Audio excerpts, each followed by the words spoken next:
Eli Ransom was 12 years old when a livestock buyer told his father the boy's 33 goats were worthless, mangy, not worth the trouble of loading onto a truck. Eli wouldn't let his father sell a single one. His grandfather had a saying about goats that itch for a reason. Nobody in Cutter Hollow understood what that meant, not even Eli. Until his little sister got sick from water nobody thought twice about drinking. Eli Ransom was 12 years old.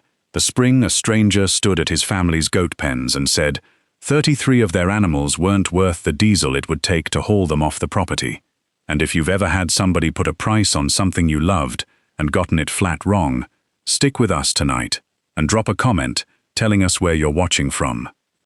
The stranger's name was Portis Ray, a livestock buyer who came through Cutter Hollow twice a year with a stock trailer and a reputation for offering fair prices on healthy animals and no prices at all on anything he considered a liability. He walked the fence line that April morning with Eli's father, Dale, at his side, clipboard in hand, marking down numbers that kept getting smaller the longer he looked at the herd.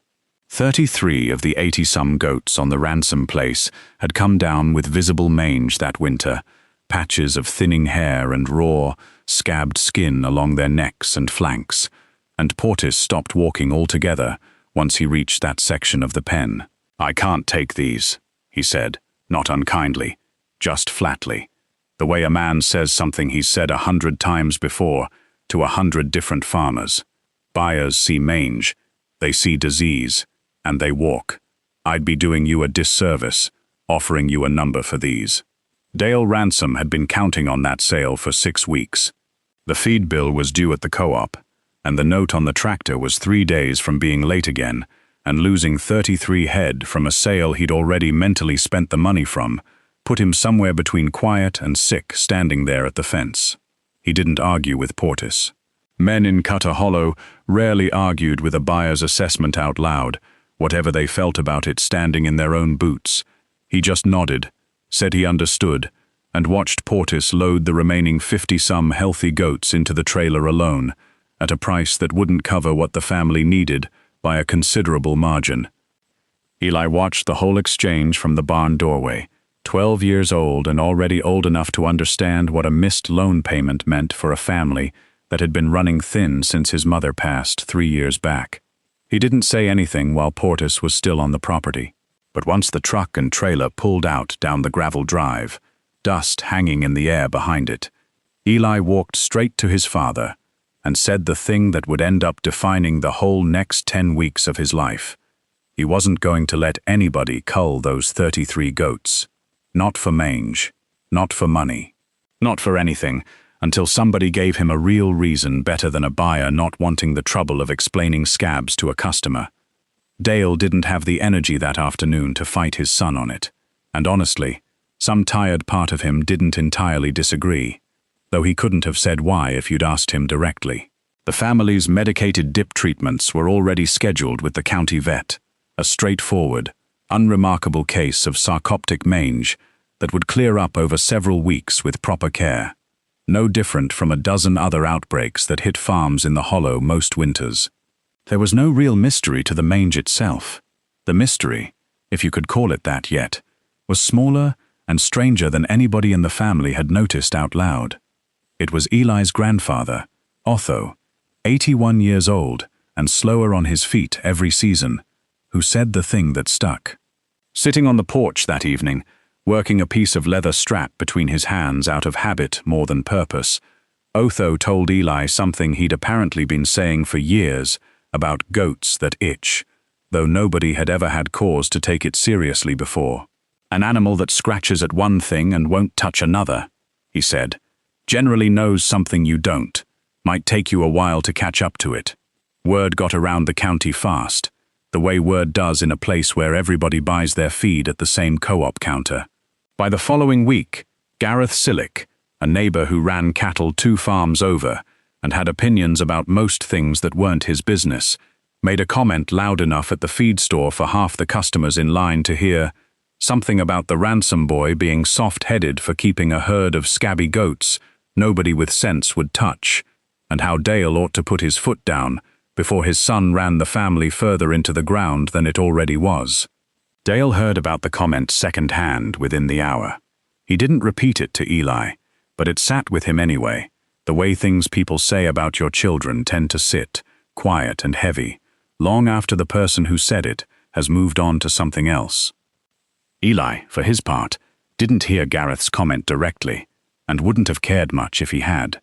What occupied his attention instead, in the weeks right after Portis Ray's visit, was something small enough that he almost didn't think it worth mentioning to anybody. He'd started noticing it while doing evening chores, filling the main trough near the barn, same as always, and it was this: the 33 mangy goats, the ones everybody in the county now considered worthless, would drink from that main trough without any hesitation at all, same as the healthy half of the herd. But there was a second trough, an older one fed by a backup pump down in the lower pasture that the family hadn't used regularly in years, and every single time Eli walked those 33 goats anywhere near it, they wouldn't go near the water. Not one of them. They'd circle wide around it, some of them rubbing their itching flanks hard against the rusted pump casing itself, but not one would put its mouth anywhere close to that trough. Eli mentioned it to his father once, in passing, expecting maybe a shrug or a joke about goats being goats. Dale gave him exactly that, said probably the water tasted off from sitting unused so long. Nothing worth worrying about, since nobody was drinking from that pump anyway. Eli let it go for the time being, mostly because he had chores waiting and a herd to tend, and a grandfather's saying he still didn't fully understand rattling around in the back of his mind. But he kept noticing it anyway, evening after evening, the same 33 goats giving that same old pump the same wide, deliberate berth, like they knew something specific about it that nobody else on the property had ever bothered to ask. It would be another 6 weeks before Eli understood exactly what that was, and by then, it wouldn't just be the goats' health on the line anymore. The Ransom place had been losing ground quietly for 3 years, ever since Eli's mother, Carol, died in a car accident on the county highway during an ice storm nobody had properly forecast. Dale had kept the farm running mostly on momentum after that, the way people do when stopping feels more dangerous than continuing, even when continuing means falling a little further behind every season.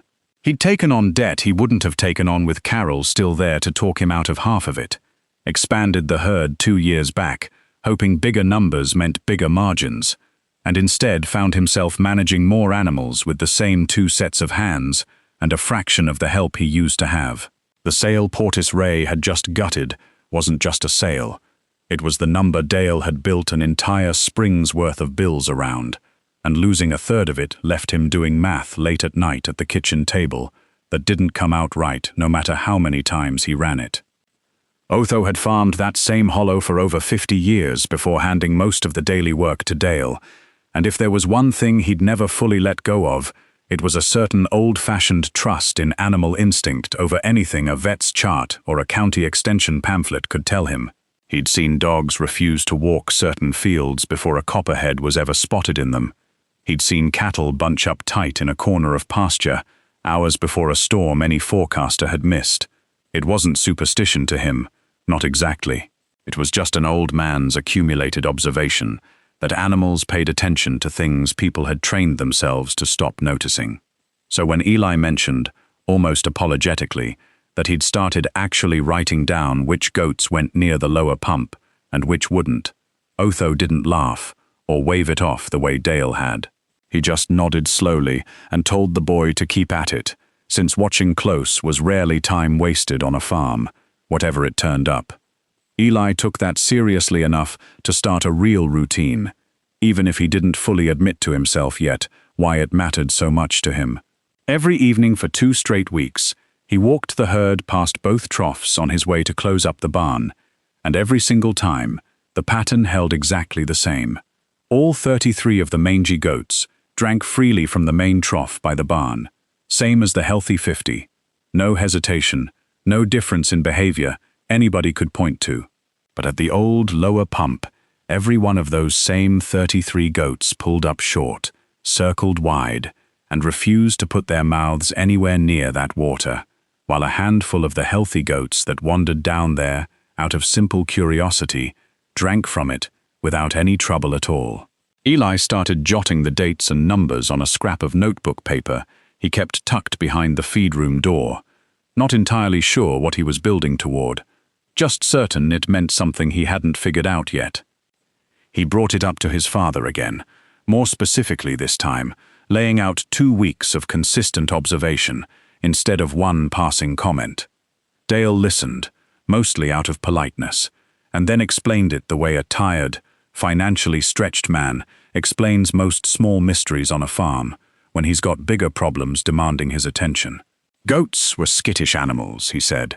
Maybe something about that old pump's smell, or the mineral taste of water sitting stagnant that long put them off.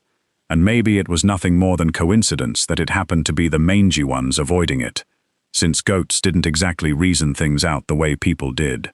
The vet's scheduled dip treatments continued right on track that week regardless.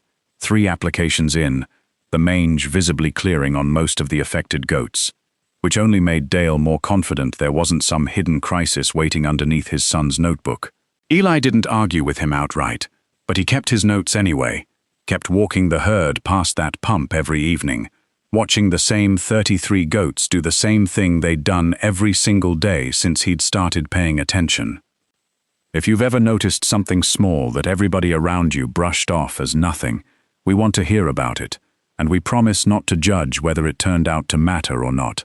Drop it in the comments, because we're not finished with what Eli noticed either.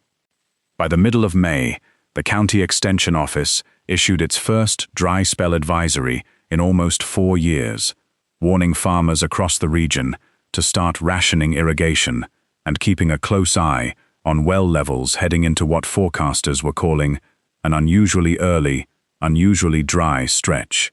The Ransom place felt it within the first 2 weeks, the creek running lower than Eli had ever personally seen it, the pasture grass browning faster than it should have that early in the season. Dale started tightening water use around the property out of simple caution, checking the main line's pressure daily, a habit he hadn't needed in years.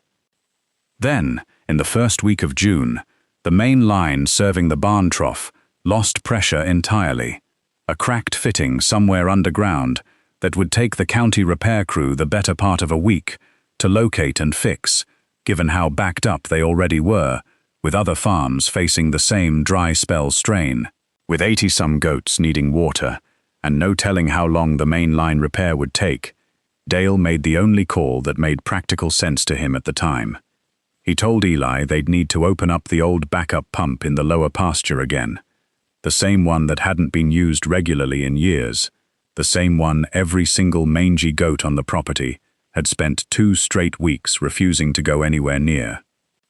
Dale reopened the old backup pump on a Tuesday afternoon, running it for the first time in years just long enough to fill the lower trough and take some pressure off the main line, while the repair crew worked their way down the county's growing list of broken fittings. He checked the water himself before letting it flow, ran it clear for a good 10 minutes the way you're supposed to with a pump that sat unused, and satisfied himself it looked and smelled exactly like well water should. He didn't think twice about it beyond that. There was no reason to. The county hadn't issued any water quality warnings, and the pump had served the property fine decades earlier, back before the main line got put in and made it mostly redundant. He went back to the barn to deal with the 50 goats still needing evening feed, leaving the lower pasture and its now full trough behind him without a second thought. Eli's little sister, June, was 8 years old and had spent most of that dry, hot week doing exactly what an 8-year-old on a farm does during summer break, which was wandering wherever curiosity took her, as long as chores were done and somebody generally knew where she was. That Tuesday afternoon, thirsty from playing down near the lower pasture fence line and closer to that trough than the house, she cupped her hands under the pump spout and drank straight from it, the way kids do, without thinking much about where water comes from, then went right back to whatever game she'd been playing before anybody in the house realized she'd been down there at all. By dinner, June said her stomach hurt. By 7 that evening, she was vomiting, pale, and dizzy enough that she couldn't stand up straight without holding onto the kitchen counter, and Dale's stomach dropped the way a parent's does when a small complaint turns serious faster than it has any right to. He and Eli got her into the truck within minutes, no time wasted arguing about whether it was serious enough to warrant the 40-minute drive to the nearest hospital in town, because one look at how fast she'd gone from fine to frightening told them both it was.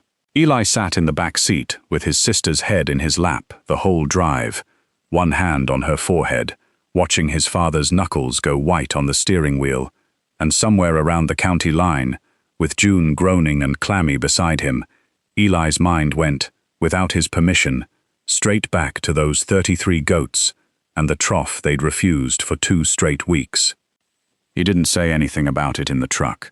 There wasn't room in that moment for anything, except getting his sister to a doctor. The emergency room ran the standard tests once they arrived, treated her for what looked at first like a sudden, severe stomach virus, started fluids for the dehydration, and told Dale and Eli it would likely just need to run its course over the next day or 2 with monitoring. June was stabilized by midnight, sleeping fitfully in a hospital bed, with Dale in the chair beside her, refusing to leave, despite how exhausted he looked. Eli sat in the hallway outside for a while, replaying every evening he'd walked those goats past that pump. Every single refusal, every wide circle they'd made around water, the rest of the herd would have happily drunk. It was near 2 in the morning, in that hallway, that Eli finally said it out loud to his father, quiet enough not to wake anybody else on the ward, that he didn't think this was just a stomach bug. He reminded Dale of the notebook, the 2 weeks of consistent behavior, 33 goats that wouldn't touch that water no matter how thirsty they got, and one little girl who had, and was now lying in a hospital bed 2 doors down because of it. Dale wanted to believe it was coincidence, the same way he'd wanted to believe it a month earlier, standing at that same trough. But something about saying it out loud in a hospital hallway at 2 in the morning made coincidence a much harder thing to lean on than it had been standing in his own pasture in daylight. The next morning, once June was stable enough that the doctors felt confident sending her home to recover with rest and fluids, Dale did something he hadn't seriously considered doing before that night. He called the county extension office directly from the hospital parking lot and asked them, plainly, to send someone out to test the water from that specific pump, not the goats, not the soil around the barn, that one pump, and nothing else. The woman on the phone took his information calmly, said these requests weren't unusual during a dry spell when old, unused water sources got reopened, and told him someone could likely get a sample out to his property within 2 or 3 days, given how backed up they currently were, with similar dry spell calls across the county. Eli spent those 2 days barely sleeping, splitting his time between checking on June, who was recovering slowly at home under a blanket on the couch, and standing at the fence line above that lower pasture, watching the same 33 goats give the reopened pump the exact same wide, deliberate berth they'd given it for weeks, while the rest of the herd, and apparently his own sister, had no instinct at all telling them to stay away. The extension office technician finally came out on Friday morning, took her samples quietly and efficiently, and told the family it would take a few business days to get results back from the state lab, standard turnaround for anything beyond a basic on-site test. Dale thanked her, walked her back to her truck, and came back to find Eli still standing at that same fence line, staring down at a pump that 33 goats had been warning them about since before anybody in the family had thought to listen. The call came in on the following Wednesday afternoon, and the first thing the technician said, before she'd even finished explaining the numbers, was that she needed to know immediately whether anyone in the household had been drinking from that specific pump recently. Dale answered the technician's question the only way he honestly could, telling her that yes, his 8-year-old daughter had been drinking from that pump the week before, and had ended up hospitalized with symptoms nobody had connected to the water until just now, standing in his kitchen, with the phone pressed hard against his ear. The technician's voice changed after that, careful and measured in the way professionals get when a routine test has stopped being routine, and she explained that the sample had come back showing elevated arsenic levels in the groundwater feeding that specific pump, high enough to explain acute symptoms in a small child who'd consumed even a modest amount directly from the source. She told him the county would need to send out a full environmental team within the next day or two to identify the contamination source, and that in the meantime, nobody, animal or person, should go anywhere near that pump. The environmental team arrived 2 days later with ground-penetrating equipment and a specific, methodical process for tracing groundwater contamination back to its origin, and it didn't take them long, once they started digging near the pump's casing, to understand what they were dealing with. Buried roughly 6 feet down, corroded through in multiple places after what the team estimated was several decades in the ground, sat an old steel drum, the kind farms across that region had once used to store sheep dip solution, back before anyone fully understood how dangerous those older arsenic-based formulas actually were. Whoever had owned the property generations back, long before the Ransoms, had apparently buried the empty drum near the old pump, rather than hauling it off properly, a common enough practice at the time that nobody thought twice about, and it had spent decades since slowly leaching residue into the same shallow aquifer pocket the pump drew from. The county didn't stop their testing at the Ransom property line. Given how shallow aquifer pockets in that part of the hollow tended to connect underground, the environmental team requested permission to test wells on the 2 neighboring farms as well, and within a week, both came back, showing trace contamination from the same source, low enough that nobody had gotten sick yet, but high enough that the county ordered all 3 properties to properly cap their affected wells and switch to alternate water sources, while a full remediation plan got developed. It turned out the Ransom family's dry spell crisis had accidentally uncovered a slow-moving problem sitting underneath 3 separate farms, one that could easily have gone unnoticed for years longer if June hadn't gotten sick, and if 33 goats hadn't spent weeks refusing to go near it in the first place. June recovered fully within 10 days, back to her usual self chasing barn cats and asking for extra dessert like nothing serious had happened at all, though Dale found himself checking on her while she slept for weeks afterward, longer than he probably needed to, the way a parent does after coming that close to something worse. He started keeping a flashlight by his bed those first few nights, just in case, even after every doctor involved told him plainly there was nothing left to watch for. Eli finally told his father, properly this time, sitting on the porch one evening, not long after the well got capped, exactly what Otho had said to him back in April, about goats that itch and know something you don't. Dale sat with that a long moment, looking out over the pasture, where those same 33 goats were grazing, mange nearly cleared now, thanks to the vet's treatment. Apparently no worse for wear, despite having spent 2 months as the smartest, least appreciated animals on the property. He told Eli he owed him an apology for brushing it off as many times as he had. Word of what happened on the Ransom place moved through Cutter Hollow the way word always did, and it didn't take long before Portis Ray heard the full story secondhand, at the same feed store where Gareth Sillick had made his comment 2 months earlier. Portis drove out to the Ransom farm himself the following week, hat in hand, in a way Eli hadn't expected from a man who dealt in blunt numbers for a living, and told Dale plainly that he'd been wrong to write off those 33 goats as worthless back in April. He said he'd started asking around other buyers he knew, and that from here forward, he'd be paying a premium for any animal showing unexplained skin conditions or unusual avoidance behavior, since apparently that kind of thing was worth more information than a clean bill of health sometimes was. Gareth Sillick, notably, never did apologize directly, though he stopped mentioning the Ransom goats at the feed store counter altogether, which around Cutter Hollow counted for something close to the same thing.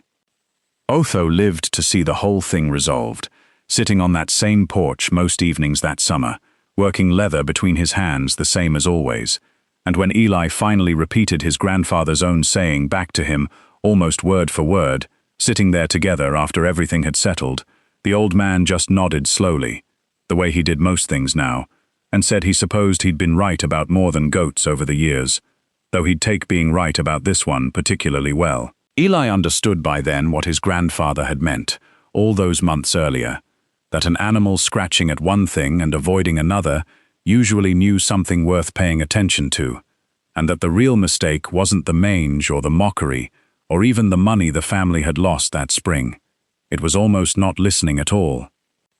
If this story reminded you that the ones everybody else writes off are sometimes the ones paying the closest attention, stay with us and subscribe, because somewhere out there is another family, another farm, another animal nobody believed in yet, and we've got more of those stories still waiting to be told.